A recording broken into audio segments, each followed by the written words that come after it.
Hi, this is Matt, and you're listening to Bluegrass Jam Along, the podcast for anyone and everyone who plays bluegrass.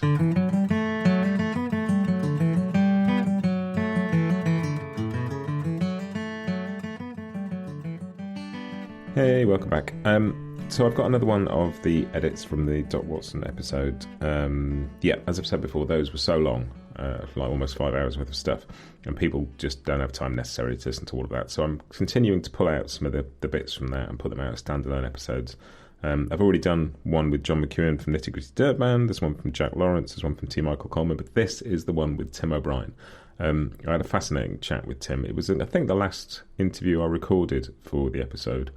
But really interesting. Just Tim's such a great musician and such a thoughtful musician too. And I really enjoyed this chat, and I think you will too. So here it is. Here is my chat with Tim O'Brien about Doc Watson.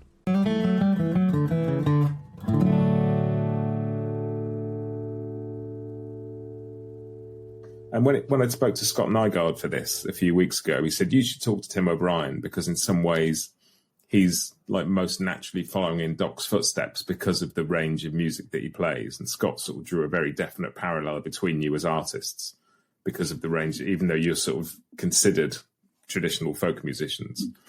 Like the range of music is interesting.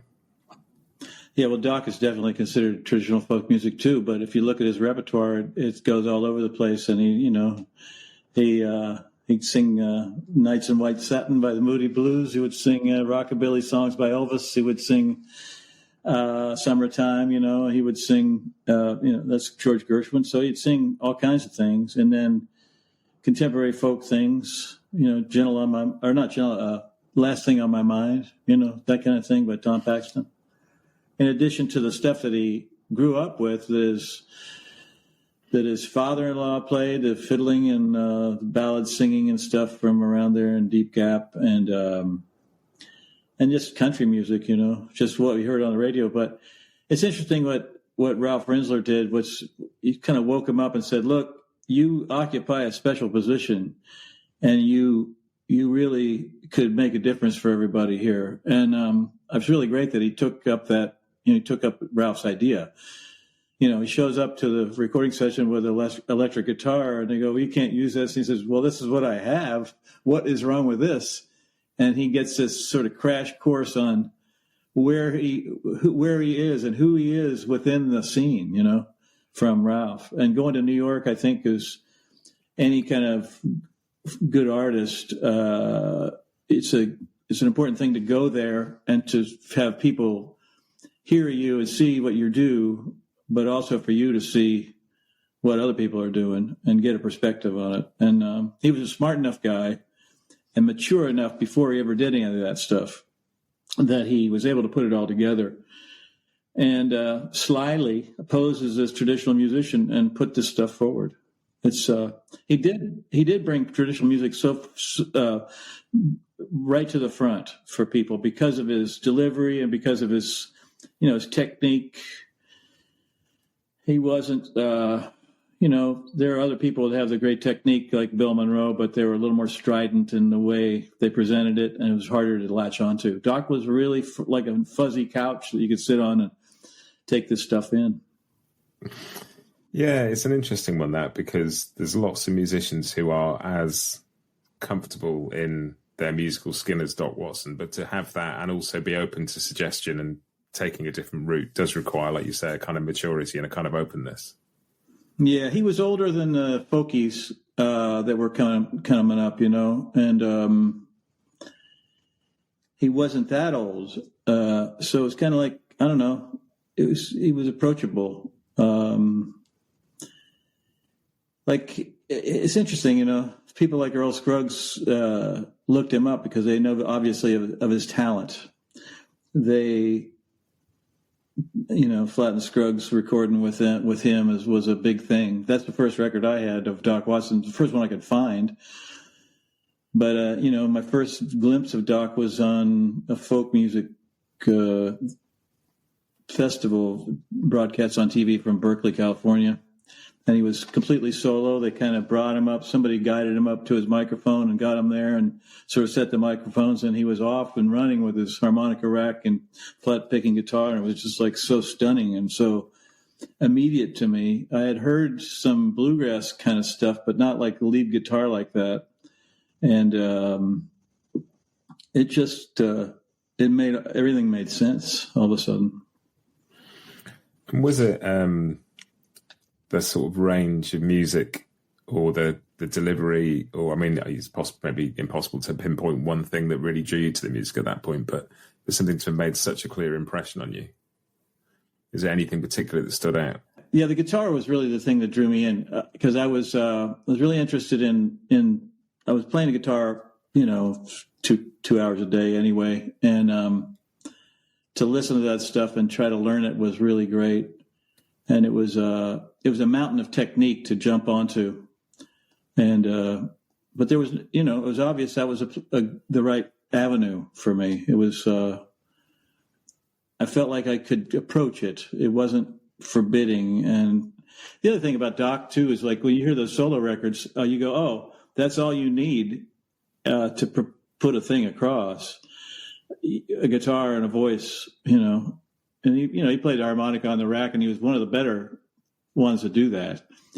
But really, the guitar and the voice, Dylan was that way. You'd hear Dylan, you'd hear Pete Seeger with his one instrument and his singing, and it was, come across. But with Doc, it was like a whole band there. It was like a really beautiful thing. The other things were like that. There were some of the ragtime guitar players, that you could hear. And I got into Reverend Gary Davis and his kind of thing. But I was just kind of, I was kind of new at everything, and it was a big, I was just on the tip of several icebergs, and Doc was the one that was the nicest, friendliest iceberg. It's really interesting what you said earlier about the approachability of Doc compared to some of the sort of the other players, sort of about Bill Monroe being a bit more strident and Doc having something that could appeal to most ears. Because I've heard you say before, I think it might have been on the Grey Fox documentary, Bluegrass Journey, is it called?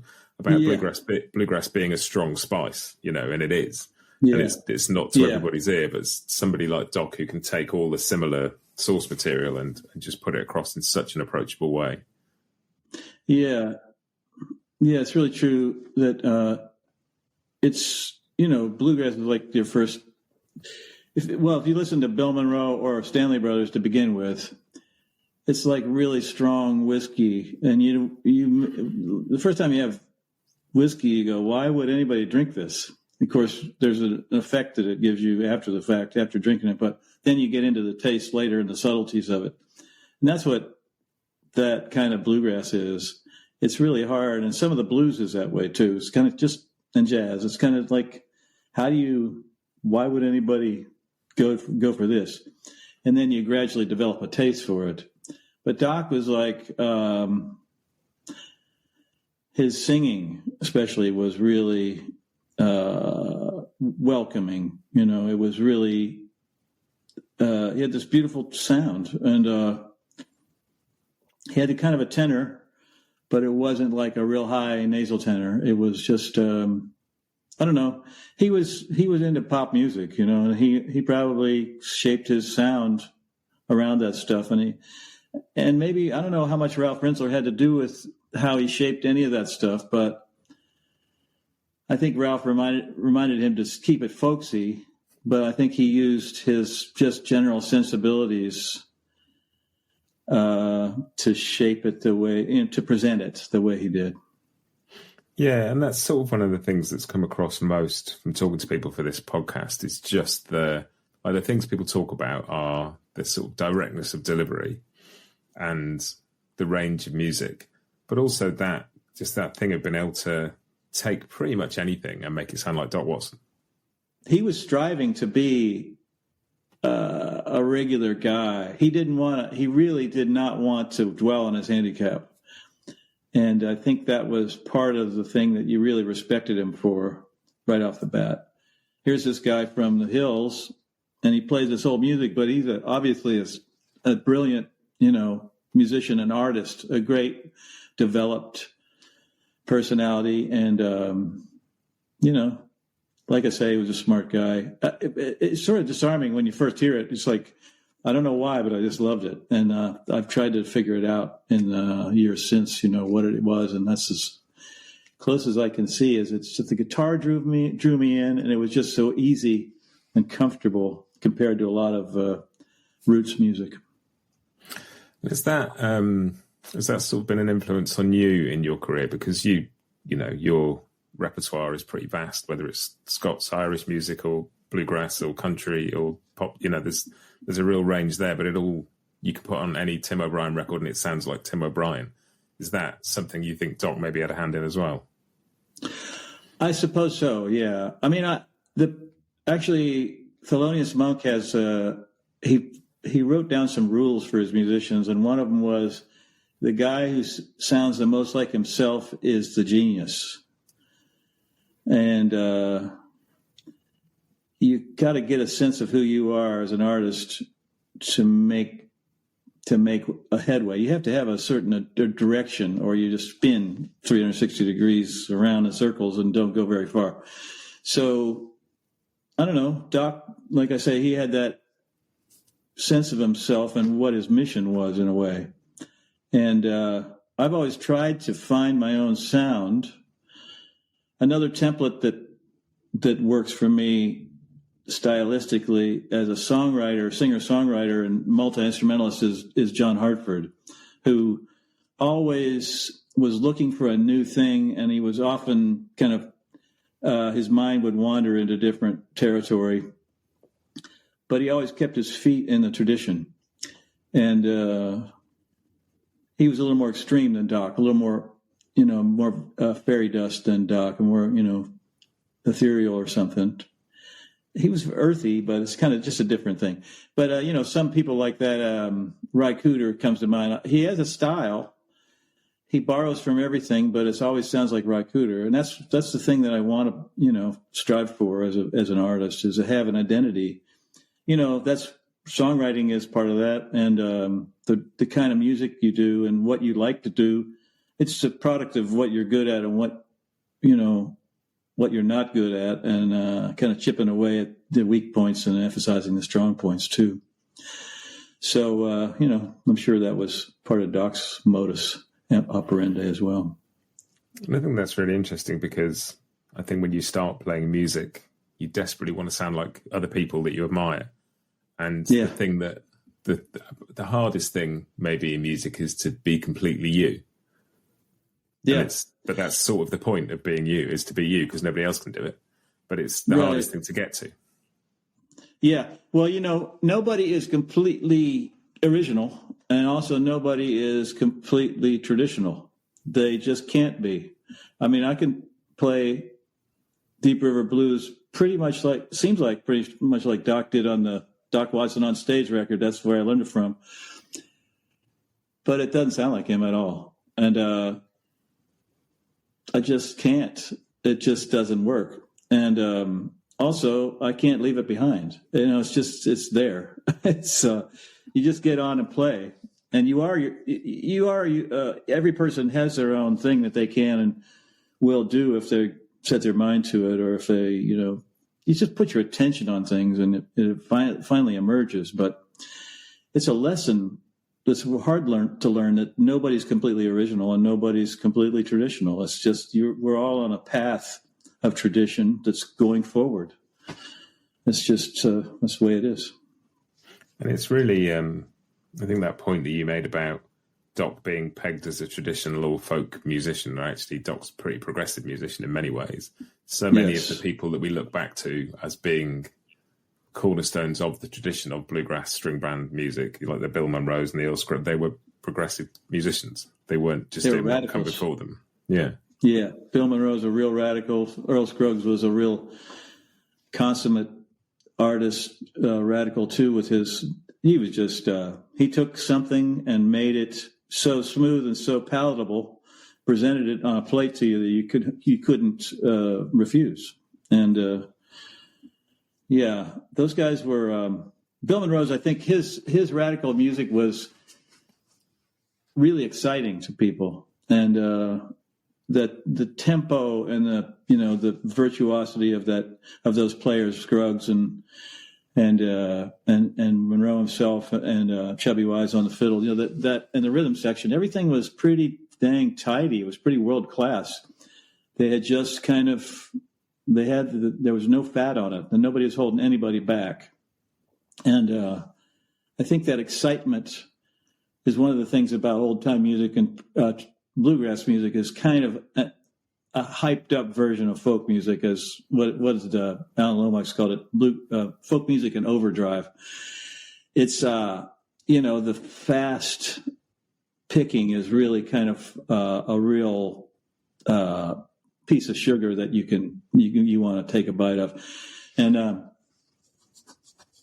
so Doc, when he play that Browns Ferry Blues, he just play the hell out of the guitar, and you go, God, how can anybody play that many notes? And some run, he'd do that chromatic run where he'd go da da da da all the way, from C up to C or back, or backwards.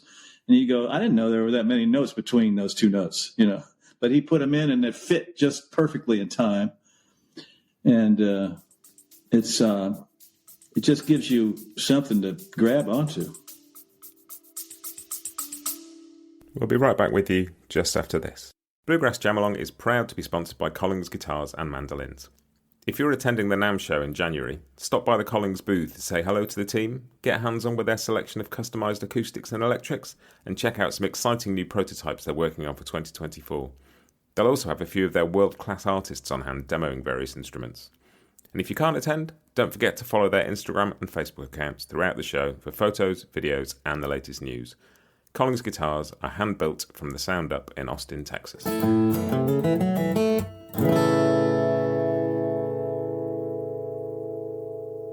This episode is also brought to you by Peghead Nation, the home of roots music instruction. If one of your 2024 resolutions is to improve as a musician, Peghead Nation is the place to go. They have 65 streaming video courses for guitar, mandolin, banjo, fiddle, dobro, bass, and ukulele from some of the leading names in acoustic music. Courses cover bluegrass, old time, Irish music, and swing, plus lessons dedicated to improvisation, theory, and ear training. Your first course is just $20 a month, and you can add more for $10. Try any course free for a month with the promo code JAMALONG. Make 2024 a year of more music at pegheadnation.com.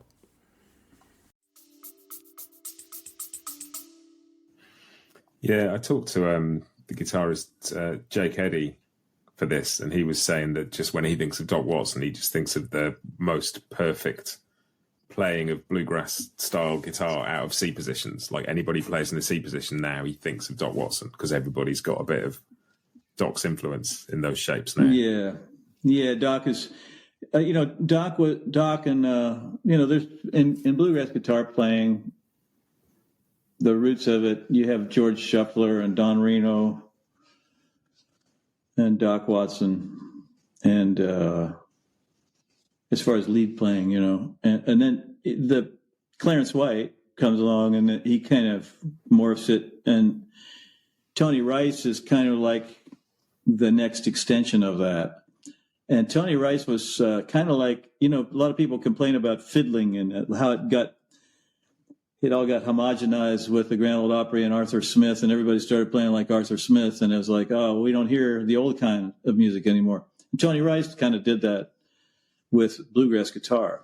It's kind of, that's what you hear. But if you unpeel a layer or two of that, Doc's in there too. He's kind of the basis of it.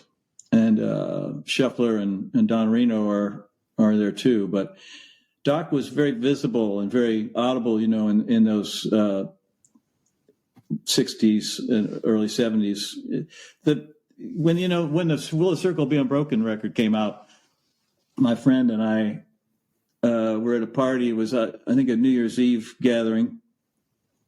And I was probably about 1971 or 2. I was probably 18. And, I thought, I know this guy, Doc. I know who Doc Watson is. And I kind of know who Jimmy Martin and Roy Acuff were and that kind of thing, and Mabel Carter. And my friend and I said, yeah, you got to play guitar about 20 years before you can get a tone like that. And that was like, we thought, in a couple more years, we'll be able to get that tone, but it just doesn't happen. It's Doc's tone, but that's what you aspire to. That's what I aspire to. Not only the stuff that he played, but the tone he got, and just the clarity and the, precision of the presentation, was a beautiful sound. Yeah, I talked to Bryan Sutton for this, and he sort of described it as like sort of the clarity of just hearing drops of water, just, these just clear, complete notes. Yeah.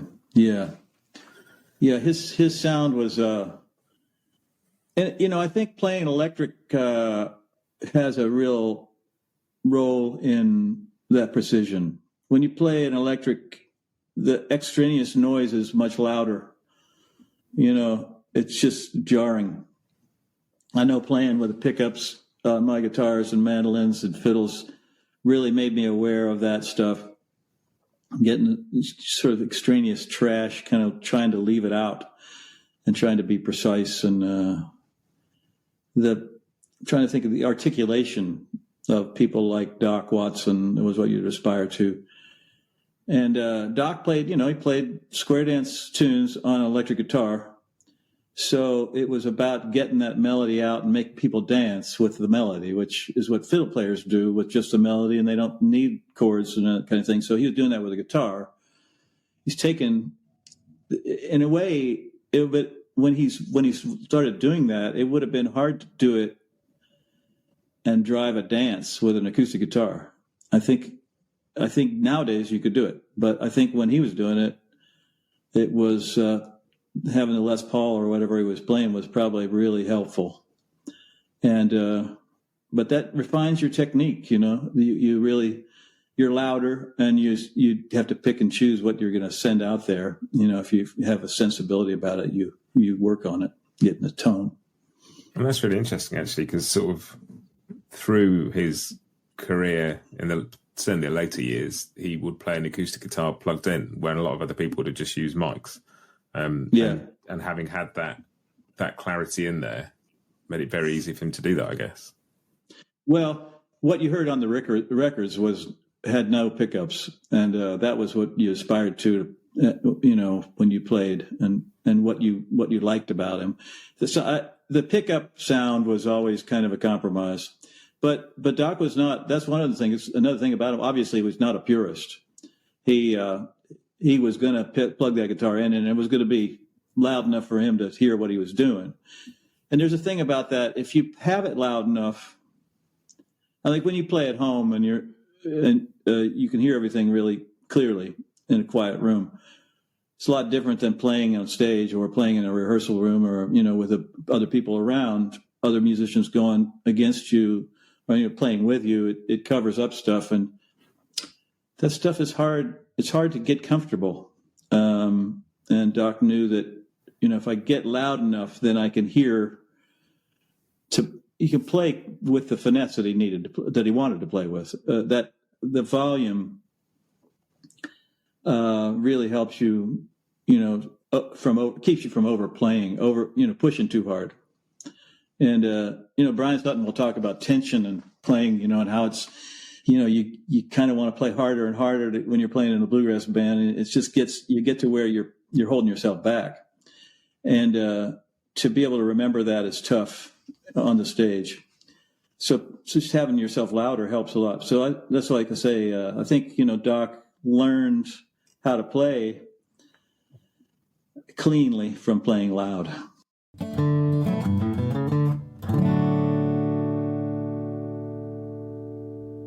I don't have much to add except that he was this gracious, modest guy.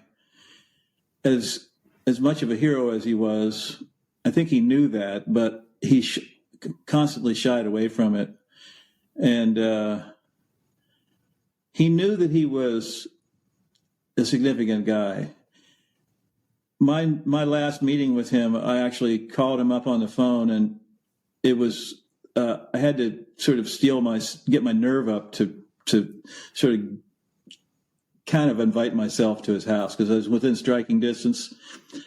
And a number of times I passed by there, and he'd been friendly to me and things, but I hadn't seen him for a couple of years, and he wasn't on the circuit as much. He was not in as good a health. And I called him up and I said, I just want to see how you're doing. And he said, I don't know who you are. And his daughter was there. Nancy said, oh, you know him. He's that fiddle player from Merlefest. And he goes, oh, you're that fiddle player from Merlefest. And we both knew that wasn't enough information. But we talked for a little longer, and he started remembering, and he invited me up there. And he wanted to be a good mentor. The people that loved his music, he loved playing music, but he knew I was kind of looking up to him, and I just wanted a little one-on-one time with him. Never had it really, except for a few minutes here and there. And we sat, the two of us, no one else was there, for about 3 hours and played and talked. And I left there thinking I think he really enjoyed it. He liked being Doc Watson. In spite of his modesty, he knew he was something important, and he knew he was giving something back there. And that's what he wanted to do, I think. All the young pickers that he befriended, he really encouraged them. And I was lucky to be one of them. So that's about all I got to say without going to tears. I mean, really, when I think about him, he's such a really important figure in my world, for sure.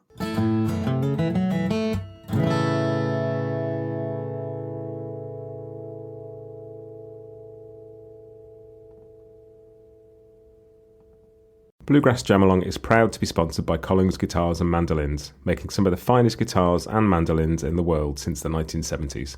Visit collingsguitars.com and find out why.